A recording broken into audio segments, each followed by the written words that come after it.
This is the Investor Connect podcast program. This is Hall T. Martin. I'm the host of the show, in which we interview angel investors, venture capital, private equity, family offices, and many other investor groups for startups and growth companies. I hope you enjoy this episode. Thank you for joining us.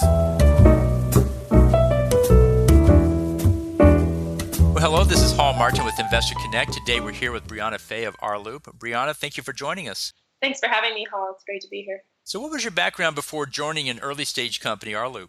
Before Rloop, I was actually working at a digital design agency, a pretty well-known one, called Code and Theory in New York. My background is kind of in design thinking, human-centered design, research and strategy. And I came out of MIT. I've been working with different agencies like IDEO and various startups. But I actually have a background as a trained architect. So I have my master's in built environment architecture. So I sort of straddle both digital and physical space design. It's a kind of an umbrella term as experience design, which kind of straddles UX, digital design, as well as interior architecture. So that's kind of my background. And I originally got interested in Rloop, and we sort of connected and bonded over the fact that it is a decentralized organization and you can utilize different skill sets in many different ways. They're working on futuristic transportation, technology design, and with a background in architecture and product design. It was kind of a good fit, especially for the direction that they were going with pertaining to blockchain. And so what led you to join a company in the blockchain sector, or was that a conscious decision to choose that sector? So it's interesting because Rloop has been around for 3 years now. We just hit the 3-year anniversary mark a couple weeks ago. So fundamentally, we're an engineering organization, and that's a hardware engineering. So Rloop is a decentralized crowdsourced engineering organization. They focus on building technology, mostly for futuristic transportation technologies. We're best known for our work developing tech for the Hyperloop. And we were involved in the Hyperloop competition launched by SpaceX back in 2015.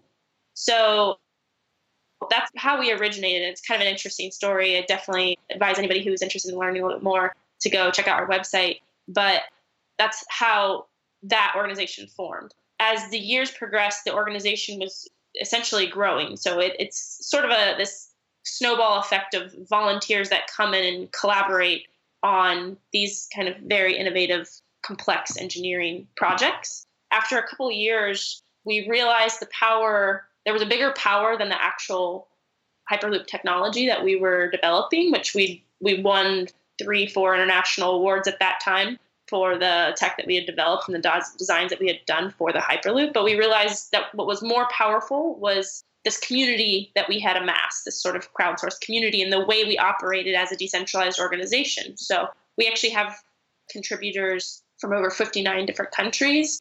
We have 1,300 different members right now. So the really cool thing was that people could work on any kind of projects outside of the Hyperloop as well. So we had people that were interested in cube satellites or sustainable energy mining. And basically, you were able to tap into this community of other passionate engineers or built environment enthusiasts and utilize that network to kind of work on these really cool projects. So that is essentially when that moment happened where we realized the power of this community happened, was when we realized that this is something bigger than just designing and engineering. We needed a way to kind of fundamentally structure this as an organization and kind of work in a way that would allow this organization to be self-sustaining and grow into the future. So blockchain came in because currently it's a totally decentralized organization, but everybody's volunteer. So what we want to do, and what we're actually already have in design and development, is a smart contract-enabled platform, which basically allows for the immediate remuneration of people that contribute to the design and engineering work of these technologies and allow for that shared ownership.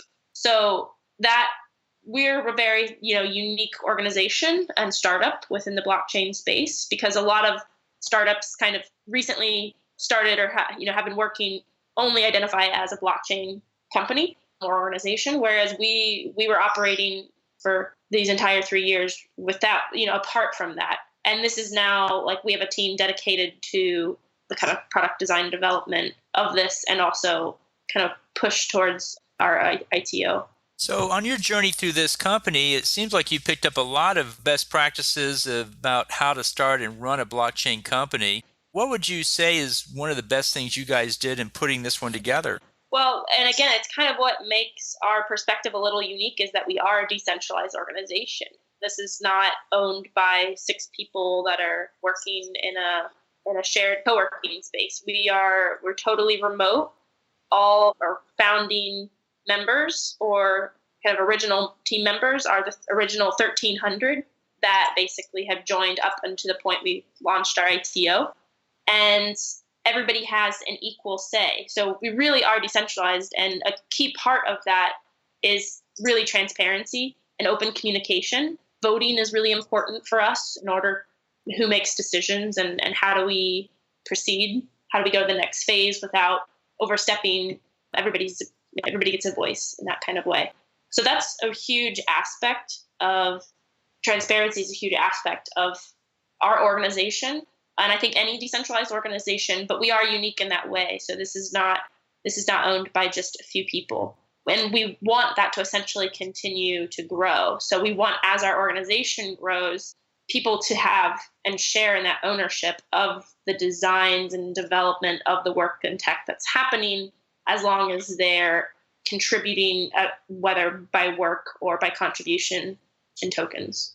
So most companies are moving to virtual-based organizations. Not everybody's in the same place. How does one build culture when you're decentralized and you're remote from each other? What are the challenges in building that cohesion and that culture that so many companies look for? That's a great question. And one thing I like to say with Rloop is that we've not come across any other organization quite like us. I mean, there are remote startups, there are virtual teams. One thing that makes us really unique, again, anybody can join. So it is crowdsourced. Every founding member basically can increase as long as people are continuing to join. But also the fact that we are a hardware organization. So we have this hurdle that we've actually already solved, which is how to go from digital design, which everything can be done remotely and in the computer, right? As long as you have an internet connection and a computer, you can be a part and contribute to the design and ideation process. But once you get into prototyping that in a physical space, that's a big hurdle to overcome. So one of the ways that we've done it, we've set up local hubs in select cities where we have makers. Now, the makers are not necessarily the designers. So what we do is we connect designers and engineers with local makers who are also, they're not people we hire out. They're actually volunteers and contributors within Rloop again. But they basically take designs and manufacture small parts. We break everything down into small manageable parts. And that allows us to go from that digital design and ideation space into physical prototyping, manufacturing in built environment. So that's a really unique thing. And I guess in that way, it only pertains to if you have hardware or related organizations. But the unique thing is that it really does create a synergy, and it makes you figure out a way to go from kind of collaborating remotely all over the world and now talking to people who are in real space, in real time, and how to create like physicality within that. So that definitely creates a unique bond between our makers, which are our local makers, and our remote designers, engineers that are all over the world. That's definitely a big focus for us as we continue to grow in our roadmap in the next couple of years. We basically want to launch several other satellite hubs and maker spaces that the Rloop makers can basically build and manufacture and prototype things that the designers are creating. But it's a really nice handoff, and it creates this kind of beautiful synergy between digital and physical space and tangible and intangible. And that's kind of unique in our environment. So how do you ensure that all the distributed pieces fit back together well, especially when you're working with physical hardware pieces? I've worked with physical hardware before, and there's just a lot of little things that have to happen before all the pieces fit together and work seamlessly. And if you decentralize it and distribute it like you have your technology, your organization is the same way. How do you make sure all the pieces fit back together and it works seamlessly? Communication is a big key, a very strategic labeling system but mostly it's just breaking down complex projects. When you look at the whole project and you think, wow, the Hyperloop, that's insane. Like, how do you do that? How do you make something levitate that's 800 pounds? How do you make something fly at the speed of sound?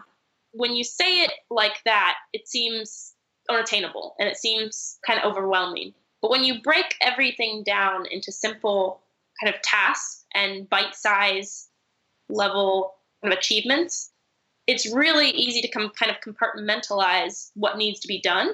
And in terms of components and stuff fitting together, I mean, that we share programs. We have great sponsors and partnerships with organizations, companies like Autodesk. They're a sponsor of ours. Slack is a sponsor of ours and our partner of ours. And so that allows us to use these collaborative digital tools amongst our entire community. So at any point, any one of the 1,300 original members can log on and have access and shared files to our Autodesk Fusion files in 360. And that would allow an engineer who is in India to connect with a designer who's in Amsterdam or our makerspace in San Francisco. So communication is really key. One of the hardest parts is timing, because the amazing thing about this decentralized organization operating all across the globe is that we have people that come in, they log in and work whenever they can and whenever they want to, whenever it's convenient. So at any kind of hour of the day, we could have people handing off from one to the other. Somebody else picks it up and says, hey, I'm going to do this.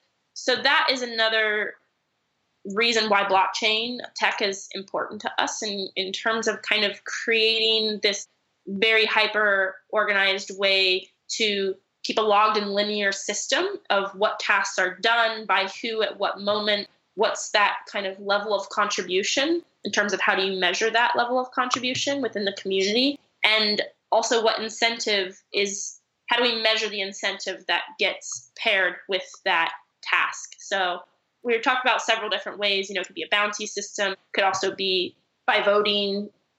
But yeah, there's basically within the platform, there are ways to kind of create this measure, both of reputation, credibility, and contribution, but also of that remuneration in terms of what is the value of the work that was done.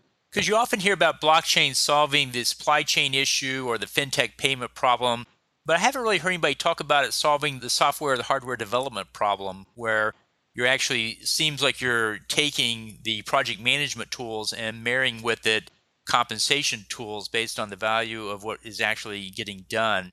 Is that a big part of what you guys are doing, or is that just a side effect that came out?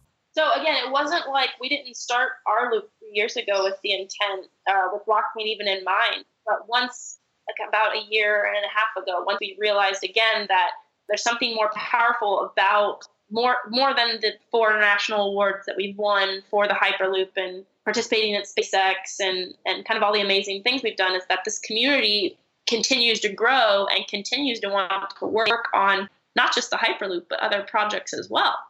And we have a bunch of really enthusiastic people that basically now suddenly have access to work on highly complex, innovative, futuristic projects, that kind of the dream job projects that not everybody has access to. So one thing I like to say is that the power of Rloop is, for me, I jumped around from job to job, sort of I'm always looking for project first.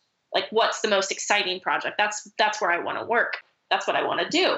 And I went to did my master's at MIT, and there, you're kind of surrounded by this energy of the future and innovative projects, and always kind of getting a taste for what are the most innovative things that are happening today and tomorrow. And in the real world, it's kind of hard to find that. There are very few jobs or organizations that supply that opportunity. So for Rloop, basically, is this huge community of people that have access to be able to work on that. We even have one of our co-founders works at NASA. So a lot of Rloopers, they have day jobs, and then this is what they do in their spare time because they love to do it. But yeah, so once we did, back to your question, once we did realize the power of this community, it became a huge attention and focus to say, we need instead of using the kind of the ensemble of digital tools that we do use now, we need something comprehensive, and that's kind of combines all of those things together, but also fills in a couple of missing links that we don't currently have access to, which is one, a smart contract system that allows for, again, that kind of system to be logged, but also for that contribution to be paid back. So that remuneration to pay that worker for the work that they've done in an immediate smart contract. So in blockchain in general, you're using these tools every day. What are the trends you're seeing in the blockchain technology space and use space? It's very broad these days. The most amazing thing about it is that it's kind of grown to be all over the map. You see everything from marketing to cybersecurity, you see education, you see it in real estate, smart contracts for things like wills and inheritances, automotive. So there's definitely a huge array of projects and future potentialities as well for blockchain to be kind of paired and partnered and support these industries or different startups within these industries. One, Rloop is kind of a unique one, again, being in the physical world engineering space and physical prototyping space. So we haven't seen a huge amount that have also been in that space, but it's also kind of IoT projects have a lot of overlap with us, public transportation or ride sharing. But yeah, there are definitely a lot of huge growing amount of startups in the space that are trying to use blockchain to solve different issues. And a lot of them have to do with that digital identity, smart contract system, peer-to-peer, immediate sharing of data or money. So it's kind of an infinite list, and it's growing every day. Sounds great. Well, in the last minute we have here, what else should we cover that we haven't? One thing we didn't talk about really was kind of this growing space of there are so many startups in the space. There are so many kind of new potential use cases of blockchain. And because of that, there's a huge amount of ICO, ITOs that are happening right now. So a lot of the questions we often hear is, how do you know what to invest in or how to approach it? And it really boils down to the overall kind of how blockchain started. It's if you believe in kind of the project, and if you believe in the technology, then that's where you should sort of follow your guidance and do your due diligence, of course. But there's so many players in the space, and yeah, we usually you always trust your intuition and go with things that you feel makes the most sense and you feel you can support and get behind that project and idea. So for us, it's really important.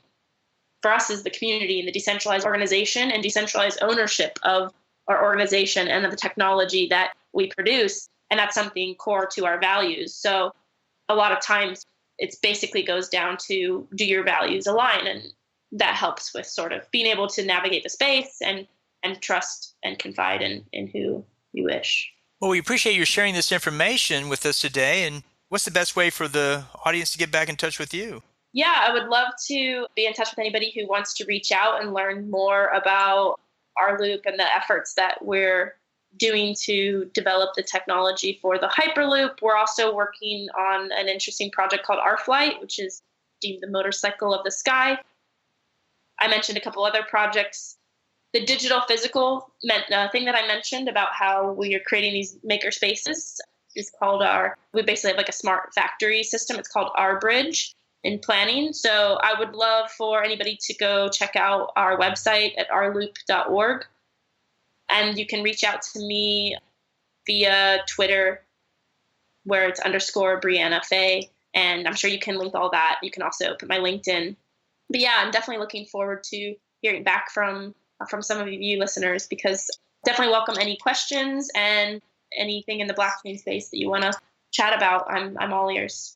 Great. Well, we'll put that in the show notes and hope to have you back for a follow-on, as it sounds fascinating, the use of the blockchain methodology also, not only to the technology, but also the organization and the communication structure you have there as well.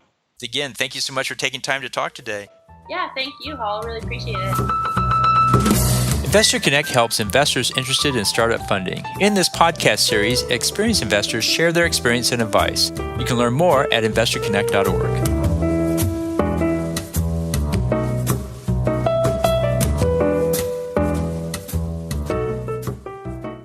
T. Martin is the director of Investor Connect, which is a 501c3 nonprofit dedicated to the education of investors for early stage funding.